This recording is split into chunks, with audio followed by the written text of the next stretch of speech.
নাই? টয়লেটে ঢুকার সময় বাম পাও, বের হওয়ার সময় ডান পাও, দোয়া আছে না নাই? দোয়া আছে। আবার টয়লেটের আরও অনেকগুলো আদবের মধ্যে একটা আদব হলো ঢিলা কুলুক ব্যবহার করা। এখন তো সহজ, পকেটে টিস্যু রাখতে পারেন। এই জন্যে আমরা যারা আসি প্রত্যেকেই তো আমরা টাকা পয়সা অন্যদিকে খরচ করি, কিন্তু প্রত্যেকেই টয়লেটে টিস্যু রাখবেন। টয়লেটে টিস্যু রাখবেন, সবাই ব্যবহার করতে পারবে। যেমন আমাদের পকেটে থাকে, আমরা তো বাড়িতে তো আসি টয়লেটে, এমনও পকেটে আমরা রাখি। আপনারাও এই সুন্নতটা আমল করেন, কারণ নামাজের প্রথম শর্ত হলো পবিত্রতা অর্জন করা। এখন আমরা যদি ঢিলা কুলুপ ব্যবহার না করি, হুজুর আপনি জমার সময় বিস্তারিত বলে দিন, আমি শুধু এতটুকু বলে দিই আজকে, ঢিলা কুলুপ ব্যবহার না করি তাহলে আমাদের শরীর নাপাক থেকে যায়, তখন আমাদের পবিত্রতা অর্জন হবে না। এত কষ্ট করে নামাজ পড়লাম, এত কষ্ট করে আমল করলাম, আমার একটু খামখেয়ালির কারণে, একটু বেখেয়ালির কারণে আমি নাপাক রয়ে গেলাম, পবিত্রতা অর্জন করতে পারলাম না, তাহলে গুনাহগার হয়ে যাব। আল্লাহর হাবিব বলেন, হাসরের মাঠে অনেক পুরুষ মানুষ অনেকেই আছে এই কারণে নামাজ পড়ছে, রোজা রাখছে, তারপরও শাস্তি পাবে জাহান্নামের আগুনে, শুধু ঢিলা কুলুপ ব্যবহার না কইরা, পবিত্রতা অর্জন না করার কারণে। এই জন্য আমরা এগুলা খেয়াল করবো। ফেরেশতারা আসছে, পরবর্তীতে আরেক আল্লাহর বান্দা ওনাকে স্বপ্নে দেখেছেন, কবরে কি হালাত হয়েছিল সেই স্বপ্নের কথাটা স্বপ্নে জানিয়েছেন, কবরের কথাগুলো। রাবিয়া বস্তিকে জিজ্ঞেস করে, হ্যাঁ রাবিয়া তোমার রবকে? উল্টা ফেরেশতাদেরকে রাবিয়া প্রশ্ন করে, তোমাদের রবকে? সুবহানাল্লাহ। কত বড় সাহস! এক পর্যায়ে ফেরেশতারা বলে, আল্লাহ আমাদের রব। কত দূর থেকে আসছো? কয় আসমান থেকে আসছি। কয় এত দূর থেকে আইসাও রবকে ভুলো নাই? কয় না। কয় আমি রাবিয়া মাত্র 3.5 হাত মাটির নিচে আইসা কেমনে আল্লাহকে ভুলে যাব? তোমরা মনে করতেছো এত হাজার হাজার কিলোমিটার দূর থেকে আইসাও রবকে ভুলো নাই, আর আমি রাবিয়াও আমার রবকে ভুলি নাই। জোরে কোন সুবহানাল্লাহ। কবরে ফেরেশতাদের প্রশ্নের জবাব আল্লাহ তাআলা আসান করে দিবেন, সহজ করে দিবেন। 3 নম্বরের পুরস্কার, ফাআম্মা মান উতিয়া কিতাবাহু বিয়ামিনিহি ফায়াকুলু হা উমকরাউ কিতাবিয়াহ ইন্নী যানাতু আন্নী মুলাকিন হিসাবিয়াহ ফাহুয়া ফি ঈশাতির রাদিয়া ফি জান্নাতিন আলিয়া। যার ডান হাতে আমলনামা দেওয়া হবে সে জান্নাতি মানুষ। আল্লাহর হাবিব বলেন, 5 ওয়াক্ত নামাজি বান্দা বান্দির 3 নম্বরের পুরস্কার হলো তার ডান হাতে আমলনামা দেওয়া হবে। জোরে কোন সুবহানাল্লাহ। 4 নম্বরের পুরস্কার হলো পুলসিরাত, 30,000 বছরের রাস্তা। মহান আল্লাহ রাব্বুল আলামিন সেকেন্ডের মধ্যে, মুহূর্তের মধ্যে পার করিয়া দিবে। সুবহানাল্লাহ। 5 ওয়াক্ত নামাজ পড়লে 1 নম্বরের পুরস্কার, দুনিয়ার জমিনে আল্লাহ রিজিকের অভাব দূর করিয়া দিবেন। 2 নম্বরের পুরস্কার, মহান আল্লাহ রাব্বুল আলামিন নামাজি বান্দা বান্দির জন্য ফেরেশতাদের প্রশ্নের জবাব সহজ করে দিবেন। 3 নম্বরের পুরস্কার, হাসরের মাঠে ডান হাতে আমলনামা দেওয়া হবে। 4 নম্বরের পুরস্কার, আল্লাহ রাব্বুল আলামিন নামাজি বান্দা বান্দিকে পুলসিরাতের পুল, 30,000 বছরের রাস্তা মুহূর্তের মধ্যে পার করার ব্যবস্থা করে দিবেন।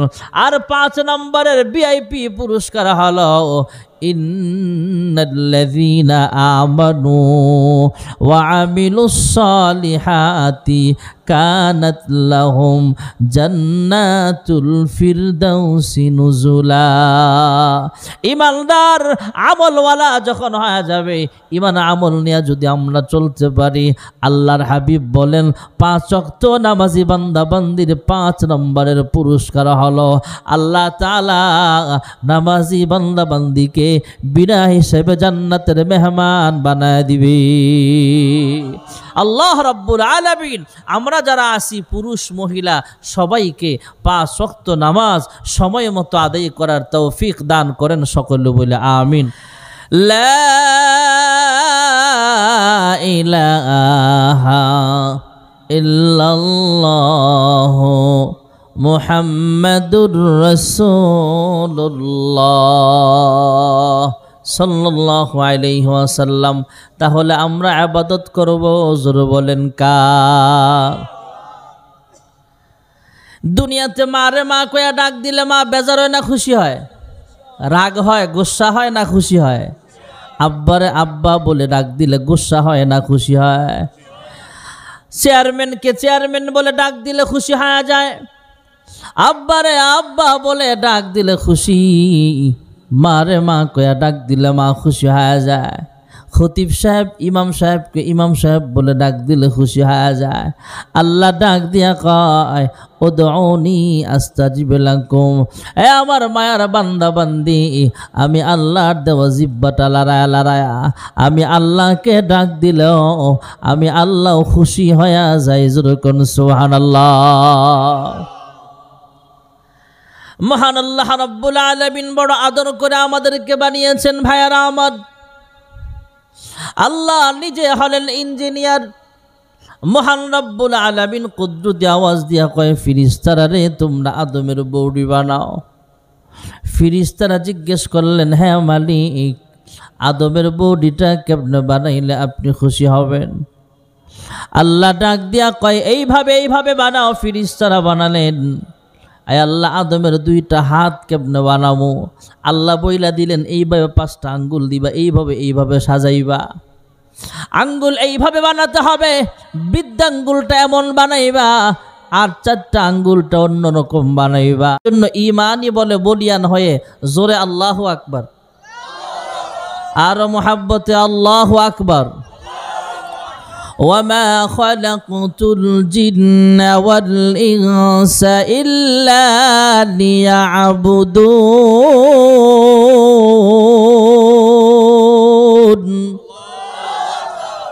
মনে থাকবে তো? এতক্ষণ একটু মাইক্রো ঠিক হয়েছে, আমিও ঠিক হয়েছে, আপনারাও ঠিক হয়েছেন। আবার আল্লাহু আকবার, তার মানে আল্লাহু আকবরের একটা গুণ আছে, তো এটাও একটা গুণ। আমি আপনাদের মাঝে কোরআনুল কারীম থেকে আয়াত তেলাওয়াত করেছি ওই ঘর সম্পর্কে কিছু আলোচনা করার জন্য। আল্লাহ তাআলা ইবাদতের ঘর আগে পাঠালেন কেন? আমাদেরকে বুঝালেন, আমি আল্লাহ ইবাদতের ঘর তোমাদের আগে পাঠায়া বুঝাইলাম আমরা ইবাদত করব একমাত্র কার? মহান আল্লাহ রাব্বুল আলামিন আসমান বানিয়েছেন আমাদের খেদমতের জন্যে, জমিন বানিয়েছেন আমাদের খেদমতের জন্যে।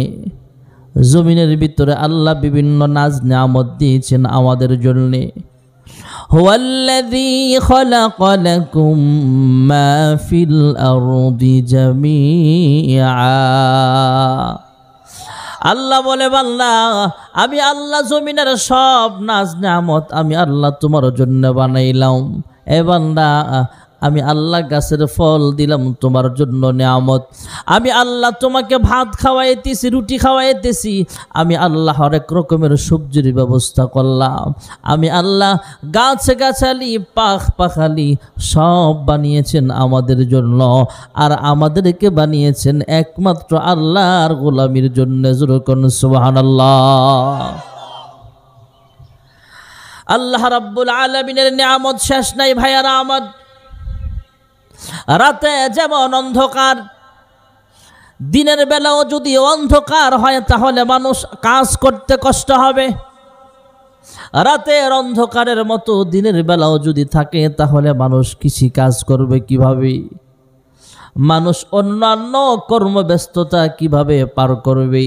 তাই আল্লাহ রাতের মতো অন্ধকার দিনটাকে বানাই নাই। দিনের বেলা আল্লাহ একটা সূর্যের নামক লাইট দিয়া দিছি, যেই সূর্যের আলোতে গোটা দুনিয়া আলোকিত হয়। যেরকম সুবহানাল্লাহ। দিনের বেলা যেমন লাইটের আলো থাকে, সূর্যের আলো, রাতের বেলাও যদি এমন আলো দেয় তাহলে মানুষ ঘুমাইতে কষ্ট হবে, আরাম করতে কষ্ট হবে। আল্লাহ রাব্বুল আলামিন তাই রাতের বেলা একটা ডিম লাইটের ব্যবস্থা করেছেন, চাঁদের আলো। সুবহানাল্লাহ। ألم نجعل الأرض مهادا والجبال أوتادا وخلقناكم أزواجا وجعلنا نومكم سباتا وجعلنا الليل لباسا وجعلنا النهار معاشا وبنينا فوقكم سبعا شدادا وجعلنا سراجا وهاجا وأنزلنا من المعصرات ماء ثجاجا لنخرج به حبا ونباتا وجنات ألفافا আল্লাহ রাব্বুল আলামিন চন্দ্র সূর্য যেমন নিয়ামত, ঘুমটাকেও আল্লাহ একটা নিয়ামত দান করেছেন। একজন সাধারণ দিনমজুর কৃষক মানুষ সারাদিন কষ্ট করে, পরিশ্রম করে, অনেক শক্তি ব্যয় হয়, পরিশ্রমের কাজ করার কারণে শরীরটা ক্লান্ত হয়ে যায়। এই মানুষটা যখন রাতের বেলা এশারের নামাজ পড়ে খাওয়া দাওয়া করে সুন্নত তরিকায় ঘুমায়া যায়, আল্লাহর বান্দার ঘুমটা এমন নিয়ামত। আবার ফজরের ওয়াক্তে যখন আল্লাহর বান্দা ঘুম থেকে উঠবে, সারা রাতের ঘুমটা এমন হয়ে যায়, এই ঘুমের ভিতরে আল্লাহ রাব্বুল আলামিন এমন নিয়ামত দিয়েছেন। সারা রাত ঘুমাইলেন, ঘুম থেকে জাগ্রত হওয়ার পর আগের দিন সারাদিন কাজ করার কারণে শরীরটা যেমন ক্লান্ত হয়ে গিয়েছিল, এই ঘুমের মাধ্যমে আল্লাহ পরিপূর্ণ সুস্থ বানায় দেয়। যুরকুন সুবহানাল্লাহ।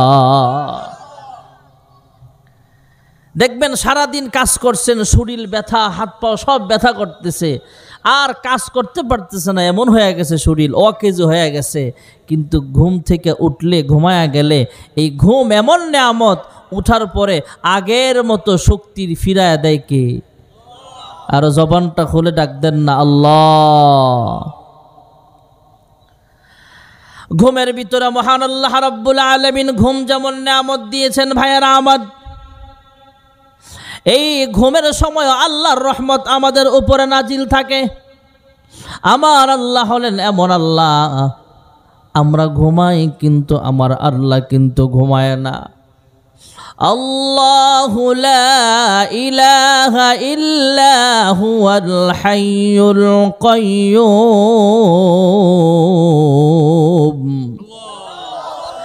আল্লাহ রাব্বুল আলামিন ঘুমায় না, তন্দ্রাও যায় না, আমরাও ঘুমাই, আল্লাহ কিন্তু আল্লাহ ঘুমায়। কথা বলেন না, আল্লাহ ঘুমায় কিন্তু আমরা ঘুমাই। আমরা ঘুমাই না কিন্তু মহান আল্লাহ রাব্বুল আলামিন ঘুমায়। হযরতে মূসা পয়গম্বর আলাইহিস সালাতু ওয়াস সালাম, তিনি ঘন ঘন মালিকের সাথে কথাবার্তা বলতেন। হযরতে মূসা আলাইহিস সালাতু ওয়াস সালাম ঘন ঘন আল্লাহর সাথে কথাবার্তা বলেন। হযরতে মূসা আলাইহিস সালাম একদিন আল্লাহকে জিজ্ঞেস করে, হে মালিক, আপনি ঘুমান না কেন? না ঘুমায় কেমনে থাকেন? আমরা যদি দীর্ঘদিন না ঘুমাই তাহলে অসুস্থ হয়ে যায়, 2 দিন না ঘুমাইলে আমরা অসুস্থ হয়ে যায়, আপনি না ঘুমায়া কেমনে থাকেন গো আল্লাহ? আল্লাহ ডাক দিয়া কয়, মূসা রে, আমি আল্লাহ ঘুমাই না, আমার বান্দা বান্দির আরামের ঘুমের ব্যবস্থা করিয়া দেই। আমার বান্দা বান্দি ঘুমাবে, ফজরের ওয়াক্তে ওইটা আমি আল্লাহর কুদরতি পায়ে সাজদা দিবে। আমার বান্দা রাতের বেলা যাতে আরামে ঘুমায়, ঘুমের ভিতরে সাপ বিচ্ছু কামড় মারতে পারে, ঘুমের ভিতরে বিষাক্ত একটা পিঁপড়া নাকের ছিদ্র দিয়া ঢুকতে পারে, পারে কি পারে না? বিষাক্ত ছোট্ট বিচ্ছু কানের ছিদ্র দিয়া ঢুকতে পারেনি, ঢুকতে পারে, কিন্তু মহান আল্লাহ রাব্বুল আলামিন কুদরতি হাত দিয়া পাহারা দেয়। আল্লাহ ডাক দেয়া কয়, মূসা, আমি আল্লাহ যদি ঘুমায় যাই আমার বান্দা বান্দির পাহারা দিবে কে? আমি আল্লাহ ঘুমাই না, আমার বান্দার 24 ঘন্টা পাহারাদারি করি। যুরকুন সুবহানাল্লাহ। হযরতে মূসা পয়গম্বর আল্লাহ তাআলার কাছে যখন বললেন, আল্লাহ আপনি ঘুমাইলে কি অসুবিধা? আল্লাহ বলেন, হ্যাঁ মুসা পয়গম্বর, তুমি একটা গ্লাস ভর্তি পানি নিয়ে তুমি একটু দাঁড়ায় থাকো। গ্লাস ভর্তি পানি নিয়ে মুসা পয়গম্বর দাঁড়ায় রইলেন। আল্লাহ একটু কুদ্দুতি হাত দিয়ে মুসা নবীর উপরে ঘুম ঢাইলা দিলেন। মুসা নবী হাতের মধ্যে গ্লাস নিয়ে দাঁড়ায় দাঁড়ায় ঘুমায়। একটা মানুষ যদি দাঁড়ায় ঘুমায় আর হাতের মধ্যে গ্লাস থাকে, ঘুমায় যদি যায় তাহলে হাতে গ্লাস থাকবে না, পড়ে যাবে। তার মানে আপনারা আমার ভাষা বুঝতেছেন না? আমার কথা বুঝেন? আর কথা বলেন না, বুঝেননি কথা? একটু আওয়াজ নিতে শিখেন না আপনাদের কাছ থেকে। মাঝে মাঝে আপনারা আওয়াজ না দিলে মনে করবো আমার আওয়াজ কিছু বুঝেন না। এই জন্য একটা মানুষ যদি ঘুমায়, খেয়াল করবেন, তাহলে এভাবে গ্লাস ধরে রাখছেন, ঘুমায় রয়েছেন, গ্লাস থাকবো না, পড়ে যাবে। মুসা পয়গম্বর দাঁড়ায় দাঁড়ায় ঘুমায়। হাতের গ্লাসটা ফুসকে নিচে পইরা গেল, শুধু পড়েই নাই, নিচে পইরা গ্লাসটা টুকরা টুকরা হয়ে গেছে। যেহেতু কাছের গ্লাস, গ্লাসও ভাঙছে, মুসা নবীরও ঘুম ভাঙছে। সুবহানাল্লাহ। আল্লাহ ডাক দেখ, মুসা তোমার হাতের গ্লাস কই? আয় আল্লাহ, ঘুম আসার কারণে আমার হাতের গ্লাস নিচে পইরা টুকরা টুকরা হয়ে গেল। আল্লাহ তাআলা ডাক দেয়া বলে, হ্যাঁ মুসা পয়গম্বর, ঘুম আসার কারণে একটা কাছের গ্লাস তুমি হাতে ধরে রাখতে পারো নাই। আর আমি আল্লাহর হাতে শুধু কাছের গ্লাস নয়, আমি আল্লাহর কুদ্দুতি হাতে 7 আসমান 7 জমিন পরিচালিত হয়। সুবহানাল্লাহ।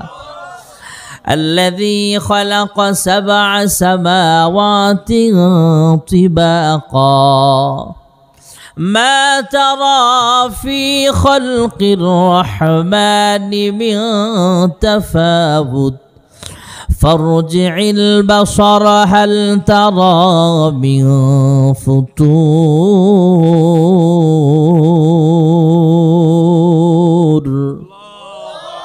7 আসমান কে বানাইছে?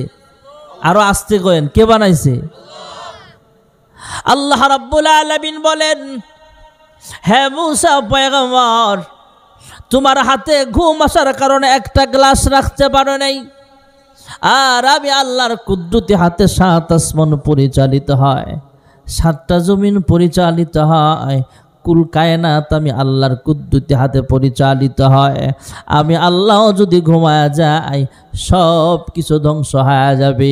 আমি আল্লাহ ঘুমাই না, আমার বান্দা বান্দির 24 ঘন্টা পাহারাদারি করি। জোরে কোন সুবহানাল্লাহ। হ্যাঁ মুসা পয়গম্বর, আমি আল্লাহ যদি ঘুমায়া যাই,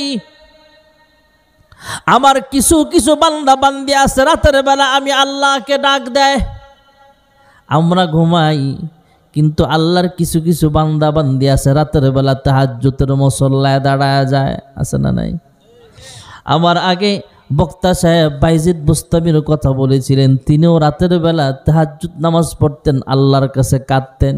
সুবহানাল্লাহ। কোন ভাইরা আমার, বন্ধুরা আমার, আল্লাহ ডাক দেয়া কয়, হ্যাঁ মুসা পয়গম্বর, আমার কোনো বান্দা বান্দি যখন জীবনের গুনাহের গাঁটটি মাথায় নিয়া বিপদের সম্মুখীন হয়া, আমার কোনো বান্দা বান্দি যখন রাতের বেলা তাহাজ্জুদের মুসল্লায় দাঁড়ায় যাবে, আমার বান্দা বান্দিরা যখন রাতের বেলা আমি আল্লাহর কাছে কাঁদবে, আল্লাহ পৃথিবীর সবাই ঘুমায়, এলাকার মানুষ ঘুমায়, জঙ্গলের প্রাণীগুলো পর্যন্ত ঘুমায় গেছে, গাছের পাখিগুলো পর্যন্ত ঘুমায়, কিন্তু আমি ঘুমাই না।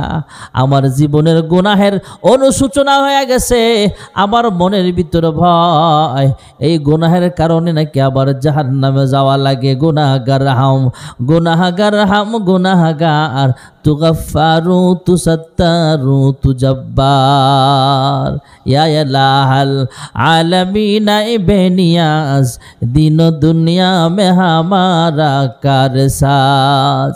হে পরওয়ারদিগার আলম, আমার জিন্দেগির সব গুনাহ খাতাগুলো মাফ করে দাও, তুমি ছাড়া কারি কাছে আমরা করি বরদান, তুমি বিনে কে বুঝিবে মনেরই বেদন। আয় আল্লাহ, তুমি ছাড়া আমার আর কেউ নাই।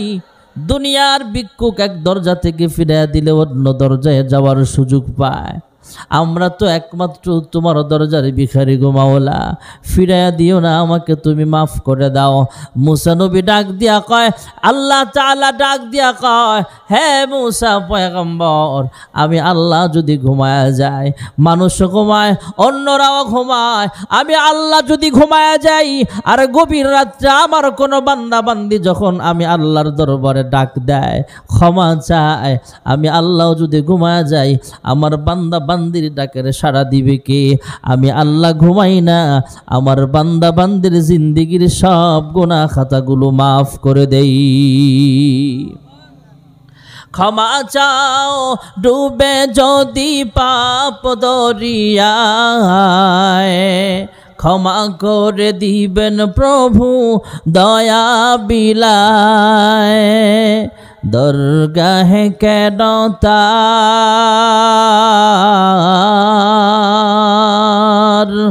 দরগাহে কেন তার হাত পাতো না? হৃদয়ের জানালা খুলে দাও না, প্রভুর প্রেমে কেন সাড়া দাও না? অসীম ক্ষমতা যার সবার উপর, যার নামে বয়ে যায় ঝরনা নহর। অসীম ক্ষমতা যার সবার উপর, যার নামে বয়ে যায় ঝরনা নহর। আল্লাহ আল্লাহ বলে সবই দিওয়ানা, হৃদয়ের জানালা খুলে দাও না, প্রভুর প্রেমে কেন সাড়া দাও না? লা ইলাহা